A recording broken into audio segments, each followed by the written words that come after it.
మొట్టమొదట నీరు గార్చిన వ్యక్తి చంద్రబాబు నాయుడు. ఆ రోజు చంద్రబాబు నాయుడు తను ఏదైతే ముందుకెళ్ళి యూటర్న్ తీసుకొని ప్రత్యేక హోదాని వద్దు, నాకు ప్రత్యేక ప్యాకేజ్ ఇవ్వండి అని చెప్పి దిగజారి తీసుకున్న వ్యక్తి చంద్రబాబు నాయుడు. మరి ఆయన వల్లే ఈరోజు మనం ప్రత్యేక హోదా సాధించలేకపోతూ ఉన్నాము. రైల్వే జోన్లో కూడా ఎందుకంటే ఆల్రెడీ భూమి కేటాయింపు జరిగింది, రాష్ట్ర ప్రభుత్వం ప్రకటించింది. కానీ ఎందుకు పార్లమెంట్లో సెంట్రల్ మినిస్టర్ కానీ లేకపోతే ఇతర టీడీపీ నేతలు కానీ ప్రచారం చేస్తున్నారంట? అక్కడున్న భూమిని ఏదో ఒక పేపర్ మీద రాసి ఇచ్చే పరిస్థితి 5 సంవత్సరాలలో ఆయన చేయలేకపోయాడు. ఈరోజు అక్కడున్న సమస్యలన్నీ, అక్కడున్న ఇబ్బందులన్నీ కూడా పరిష్కరించి ఏ తగాదా లేకుండా, తగాదా లేని భూమిని ఈరోజు మన ప్రభుత్వం రైల్వే శాఖకు అప్పగించింది.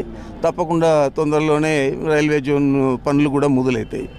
ఆ ఘనత కూడా జగన్మోహన్ రెడ్డి గారిది అని మీరు గమనించాలి. ఈరోజు ఇంకో రకంగా